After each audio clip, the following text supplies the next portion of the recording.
এদিকে আমার অফ ক্যামেরায় লতি রেসিপিটাও হয়ে গিয়েছে আলহামদুলিল্লাহ। দেখেন লোকটা কত ইয়ামি লাগছে। পোয়া মাছটাও টান।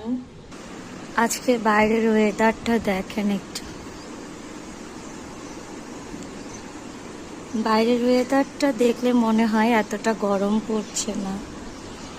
গতকাল সারা রাত কি অবস্থা যে চলে গিয়েছে আমি, আমার বাবুসোনা আর বাবুসোনার পাপাই জানি।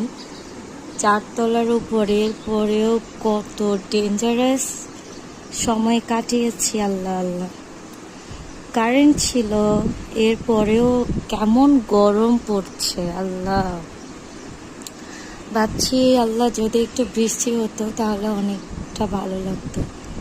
আমার ভয়েসটা সবাই অ্যাভয়েড করবেন, কজ বললামই আমার